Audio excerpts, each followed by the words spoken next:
Assalamualaikum warahmatullahi wabarakatuh. Hari ini saya nak buat ulasan perlawanan di antara KL City menentang Sarawak United, yang mana KL City menang 5-0 pada perlawanan ni hasil hat-trick dari Raya Lambert, satu dari Paulo Josue dan satu daripada Jordan Mintah. Nampaknya untuk game ni Raya Lambert membuktikan yang sebenarnya beliau dah boleh dipanggil untuk skuad kebangsaan berbanding Muhammadul Sumareh.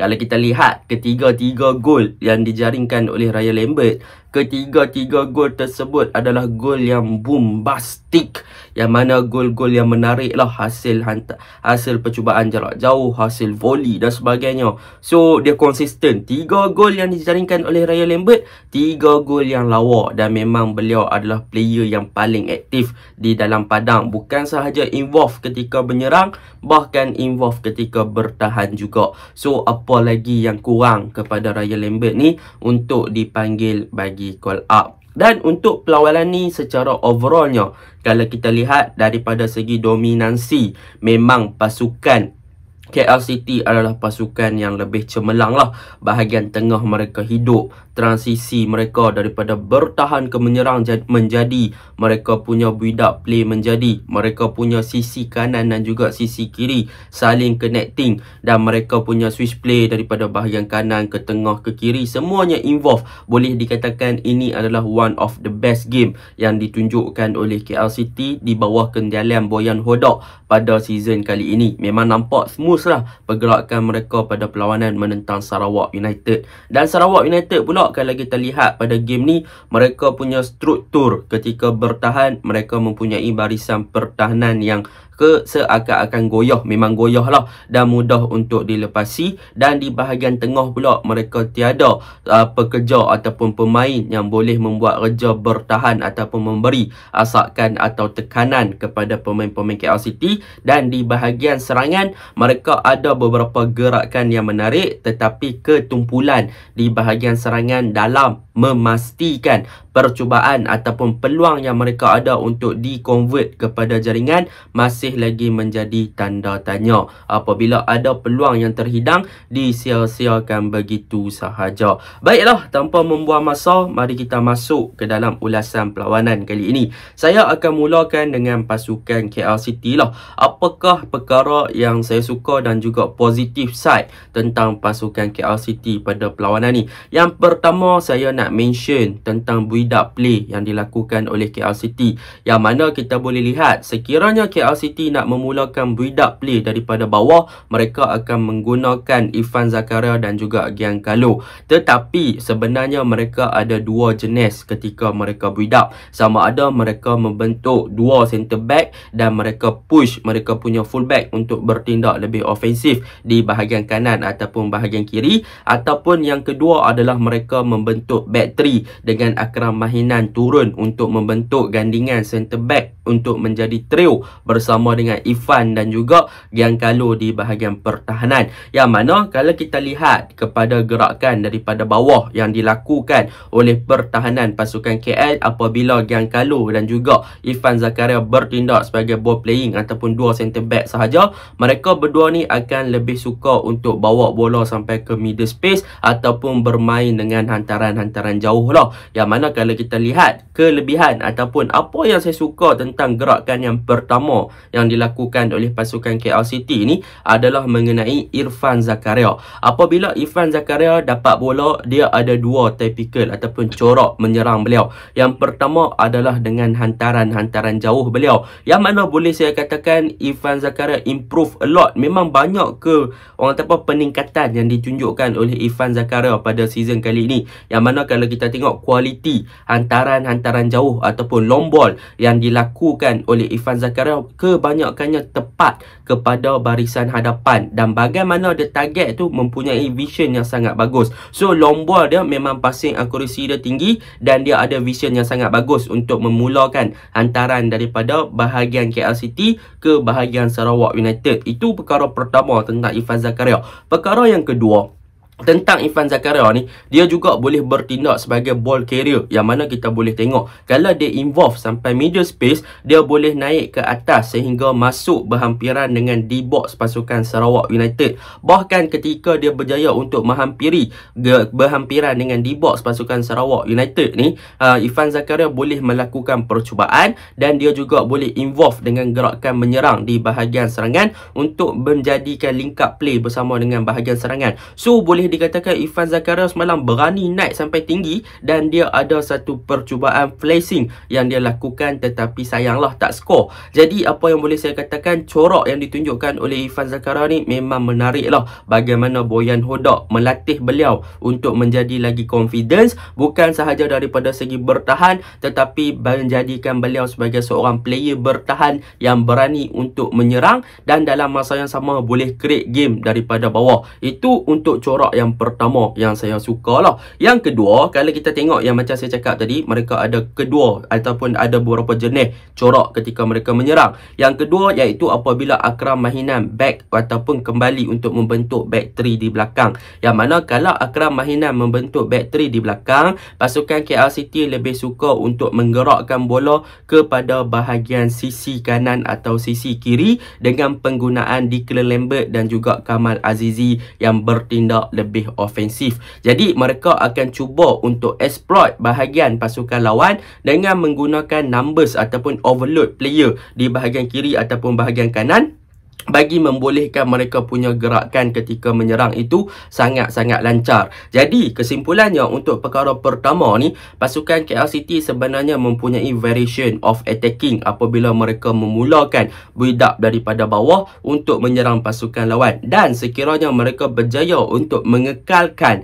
dan konsisten dalam pengamalan ataupun dalam corak sebegini, saya rasa mereka boleh masuk ke AFC Cup final dan menjuarai AFC Cup di bawah kenialan Boyan Hodak. Tiada yang mustahil. Jadi itu perkara pertama lah yang saya suka. Yang kedua, kalau kita lihat untuk game ni, apa yang menarik tentang pasukan KL City adalah di bahagian tengah, iaitu gandingan Paulo Josue, Akram Mahinan dan juga Ryan Lambert. Tetapi apa yang saya nak highlightkan di sini adalah tentang peranan Akram Mahinan dan juga Ryan Lambert. Kedua-dua player ni sebenarnya telah memberikan satu dimensi yang sangat-sangat bagus dan juga kestabilan yang sangat bagus di bahagian tengah. Sebab apa? Sebab kalau kita boleh lihat, Akram Mahinan dan juga Ryan Lambert, mereka berdua ni bukannya lagi seorang typical player yang boleh dikatakan fokus untuk bertahan. Sebaliknya, mereka berdua ni ada contribution daripada defense and attacking. Kalau kita boleh lihat, kalau Akram Mahinan dah involve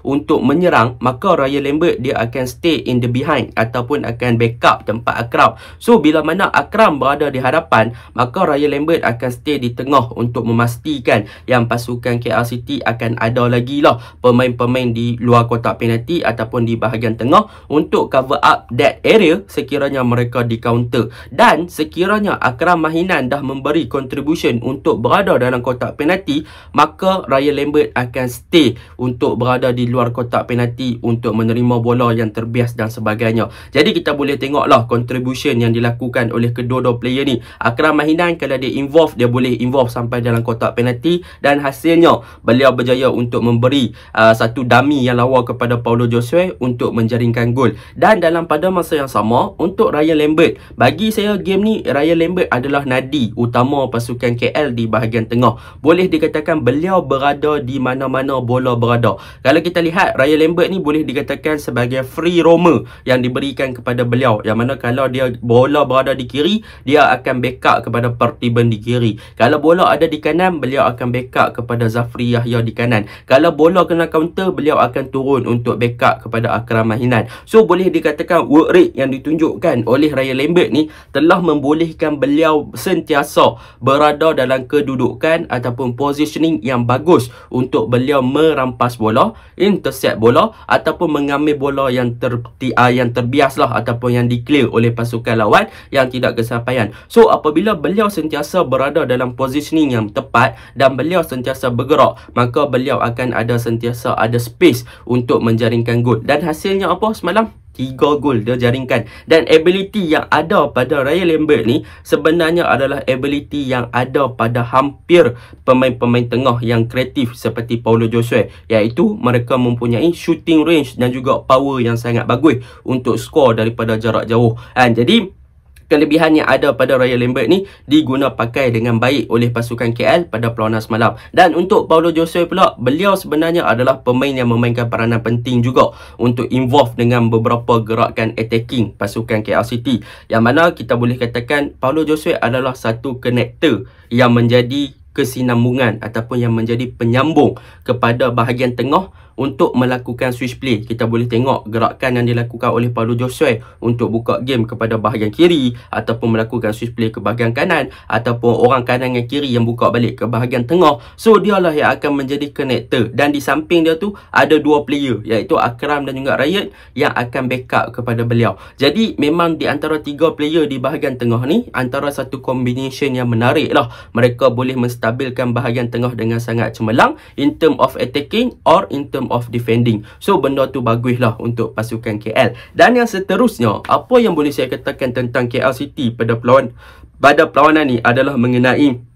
Zafri dan juga Parthiban, yang mana bagi saya Zafri dan Parthiban yang boleh saya highlightkan di sini adalah game yang antara the best dalam beberapa game yang lepas. Ini adalah game terbaik yang ditunjukkan oleh Parthiban dengan gerakan di bahagian kiri. Dan Zafri pula kita boleh tengok beliau antara the best player di bahagian kanan. Ada banyak gerakan yang dilakukan, tetapi yang paling efisien dan paling efektif yang dilakukan oleh pasukan KL adalah mengenai bahagian kiri. Sebab boleh dikatakan most of the goal, daripada 5 gol tu bermula daripada bahagian kiri. So benda tu memang sangat-sangat positif lah.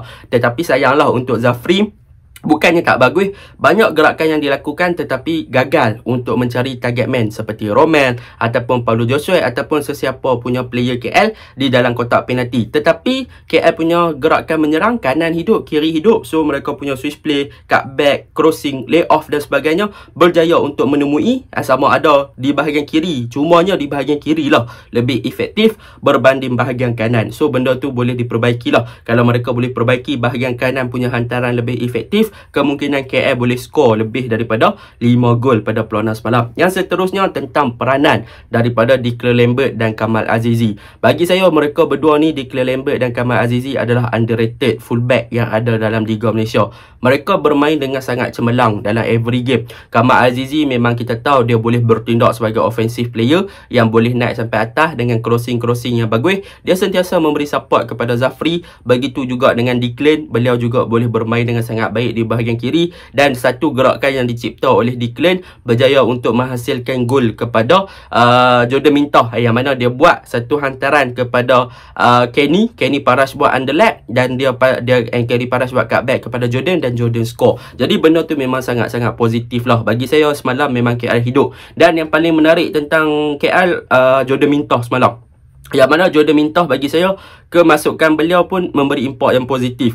Yang mana beliau semalam, kalau gol beliau tu, gol Jordan Mintoh tu, yang gol yang kelima tu sebenarnya bermula daripada Jordan Mintoh sendiri. Yang mana Jordan Mintoh daripada bahagian tengah dia buka game kepada bahagian kiri, lepas tu Declan buka kepada Kenny Parash, Jordan Mintoh lari masuk run in the box, lepas tu berada di kedudukan yang tepat menerima bola. So itu is one of the best game lah. Yang mana waktu tu defense Sarawak memang attract ataupun tertarik kepada Romel sahaja, tetapi mereka tak nampak Mintoh yang tak dikawal. So Mintoh ada dalam free space, yang mana pandai Mintoh turun dan pandai juga Mintoh naik untuk cover up dia punya balik position, untuk berada dalam position yang bagus untuk menerima bola. So semalam bagi saya KL City is the best team yang bermain dengan sangat cemerlang. Memang menarik kalau kita tengok. So memang deserve lah 5-0 tu. Untuk Sarawak United pula, kekurangan mereka yang paling ketara adalah di bahagian tengah. Apabila mereka tak boleh nak buat kerja dengan sangat baik, yang mana SV Not dan juga dia punya partner tak boleh nak pressure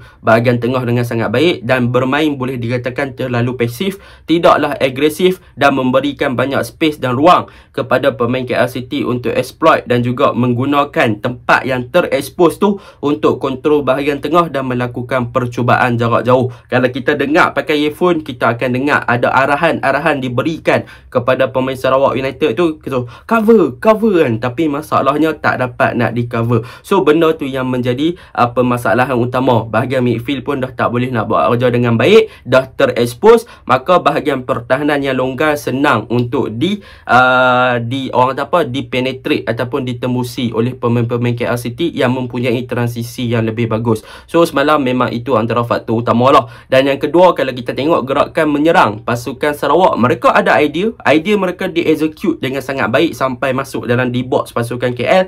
Tetapi goalkeeper ataupun tiang gol KL tu seakan-akan ada orang jaga, yang mana memang percubaan demi percubaan dilakukan oleh Sarawak United seakan-akan menemui jalan buntu, yang mana mereka tak boleh nak skor, yang mana banyak percubaan tersia-sia, tersasar dan sebagainya. Ini adalah akibat daripada ketumpulan bahagian serangan Sarawak United sendiri. Jadi boleh dikatakan in term of tactical wise, memang KL City is the best lah semalam. Jadi itu je ulasan saya. Assalamualaikum.